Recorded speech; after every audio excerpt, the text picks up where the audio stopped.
ఏ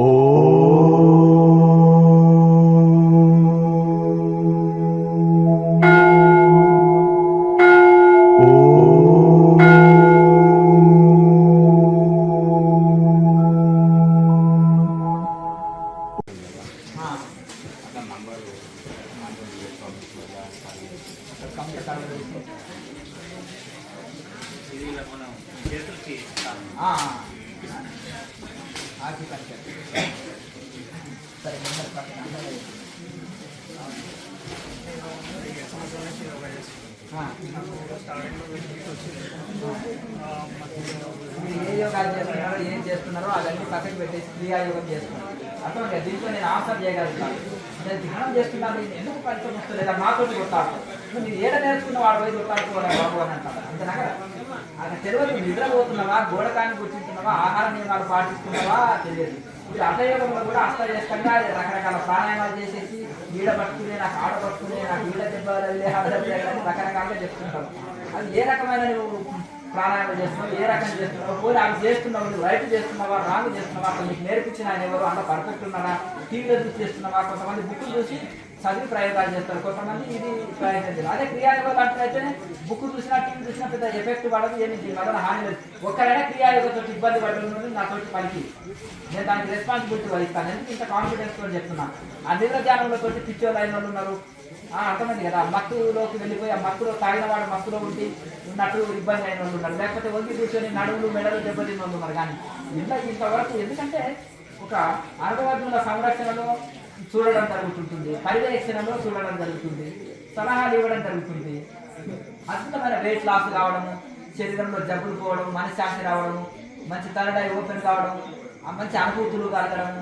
ఒక ఉదయం అయితే 10 మంది ఏడు చేశారు అనుభూతులు కలిగి. అది ఏడుపు కాదు, ఆనంద బాష్పాలు పులకించిపోయి ఆటోమేటిక్గా వాళ్ళ ఆనందమే కాదు కదా, అంత పారవశ్య స్థితిని వాళ్ళు అనుభవిస్తున్నారు. అంతేనా కదా? తెలుసో తెలియక ఆ యోగం అనేది కరెంటు తీగ, అటయోగం అనేది కరెంటు తీగ లాంటిది. దాన్ని అస్తవ్యస్తంగా చేయకూడదు, అనుభవజ్ఞుల పర్యవేక్షణలో చేయాలి. దాంట్లో ఏదన్నా ఇది వచ్చినా కానీ మళ్ళీ దాన్ని సరి చేసే గురువు మన ఆధ్వర్యంలో ఉండాలి. అర్థంగా ఏ మీకు సైడ్ ఎఫెక్ట్ వచ్చిందో అటయోగం దాన్ని తీసి పక్కకు పెట్టి ఇక్కడ నుంచి క్రియాయోగం చక్కగా చేసుకోండి, అంటే సెట్ అయిపోతుంది.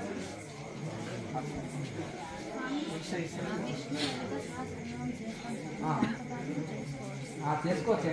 భక్తే కదా, స్తోత్రాలు పారాయణాల కానించి ఏదైనా భక్తి ప్రారంభం నుంచి స్టార్ట్ అవుతుంది. స్తోత్రాలు పూజల కానించి స్టార్ట్ అవుతుంది.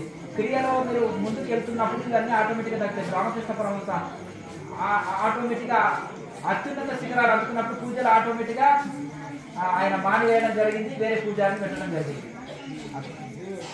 ఇప్పుడు మీరు క్లాస్ చేశారా ఇక్కడ, దీన్నే దీక్ష అంటారు. దీ అంటే ఇవ్వడము, దీక్ష అర్థమైంది కదా. ఇక్కడ ఏదైనా ఒక గురువుతానికి పోతే ఆసనాలు ఇవన్నీ యోగా నేర్పచ్చు, ఇంకో గురువుతానికి పోతే చెవులో మంత్రోపదేశం చేయొచ్చు, ఇంకో గురువుతానికి పోతే ధ్యానం నేర్పచ్చు, ఇంకో గురువుతానికి పోతే వేదాంత ఉపన్యాసం చెప్పచ్చు.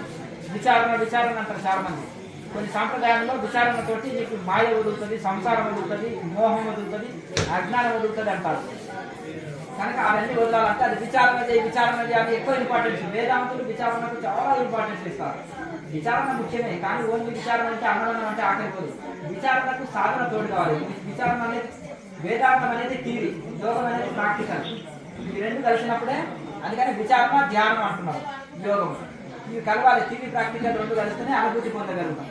కనుక ఒక్కొక్క పార్టీ చెప్పొచ్చు. ఇక్కడ మీకు అన్ని దొరికినాయి. ఇక్కడ అన్నిటి గురించి విచారణ చేయమంటున్నాము, ధ్యానం చేయమంటున్నాం, ప్రాణాయామాభ్యాసం చేయమంటున్నాం, జపం చేయమంటున్నాం, ఆలోచనలు వస్తుంటే విచారణ చేయమంటున్నాం, మనసు చెల్లిస్తే ప్రాణాయామం చేయమంటున్నాము. ఇవన్నీ కలిపి చేయాలి. మెల్లమెల్లగా అభ్యాసం చేస్తే ఒక ట్రైన్ పట్టాల మీదకి ఎక్కింది అనుకో, ఇక స్పీడ్ అందుకుంటుంది. అలాగే ఆ పట్టాల మీదకి ఎక్కించేదే ఉంటుంది. ఇంట్లో రూట్ దొరకాలి, విచారంలో గ్రిప్ దొరకాలి, ప్రాణాయామంలో ఇవన్నీ సెట్ అయిపోతే చేయగా ప్రాణాయామం సెట్ అయ్యి చక్కటి ఒక పారవశ్య స్థితి అందుకుంటాం. ఇంకా వదలబుద్ధి కాదు సాధన ఆటోమేటిక్గా. ఇంకా ఇవి అవి చేయవలసిన అవసరం లేదు. చాలా మంది అంటారు, నేను సింపుల్గా ఏం చేయాలంటే 24 కూరలు ఎందుకు చేయాలి అంటే నేను కిచిడి చేసుకొని ఆయన అంటారు. అన్నీ కూరగాయలు ఇవి అవి అన్ని సన్నం కర్రీ చేసి ఉప్పు వేసి అన్ని ఉడికిస్తారు. కిచిడి అన్ని విటమిన్స్ ఉన్నాయా లేవా? ఇంత నెయ్యి వేసుకొని తిన్నట్టు రుచిగా వచ్చేసి అయిపోయి అన్ని విటమిన్స్ ఇది ఫలితం వచ్చేసి. మరి అలాగే ఇక్కడ మరి ఆ అన్ని కూరగాయల ఫలితం నేను పొందాలనంటే కిచిడి చేసినట్టుగా, కిచిడి తీసుకున్నట్టుగా మీరు అలాగే మీరు అన్నిటి ఫలితం ఇంట్లో వచ్చేది. ఇంకా ఒక్కొక్కటి చేయవలసిన అవసరం లేదు. కడివెలు పెరుగు తాగలేని పిడికెడు వెన్న తీసించింది అనుకో, ఆ కడివెలు పెరుగు సారమంతా నీకు వెన్న రూపంలో వచ్చేసి అయితే అది మన పౌర్ణమి లేదు. ఎందుకంటే అందరూ సెలవు దినం సెలవులు దొరకక అవస్థ పడుతున్నారు. ఎంప్లాయీస్, బిజినెస్ ఎవరికైనా ఆదివారం సెలవే కదా. రైతులు కూడా పనిపోతలేదు అంతేనా కదా. ఆదివారం పని అంటున్నారు. ఎందుకంటే ఇప్పుడు ఇంట్లో అందరూ ఉంటారు కదా, అందరూ సెలవుతో ఉంటారు. మనం అందరం ఊరికి మనం పొలం పనితో చేసేది ఏముంది అన్నట్టు ఇంట్లో స్కూల్ నుంచి పిల్లలు పోరు, ఉద్యోగానికి వెళ్ళరు, ఈ అన్ని ఇంట్లో ఉంటున్నారు. అందరూ ఒక ముఖం అంటారు. ఎట్లా ఏడగలుస్తారు? సండే పిల్లలు వస్తారు, మన పొలం పనికి పోతే ఎట్లా ఇల్లు కాదు. ప్రతి నెల క్యాలెండర్లో చూసుకోవాలి, 2వ సండే రావాలి. క్యాలెండర్లో చూసుకొని రావడం అంతే. ఏ డేట్ అన్నా రావచ్చు, డేట్తో సంబంధం లేదు. వారం మాత్రం 2వ ఆదివారం.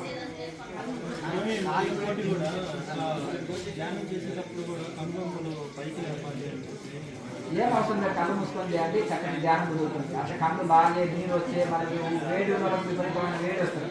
కళ్ళు పైకి ఎక్కినప్పుడు ఊసుకొని వస్తుంది ఎక్కువ. కళ్ళు మూసుకొని కాన్సన్ట్రేషన్ ప్రళయంలో నిలుచుకొని చేయాలి.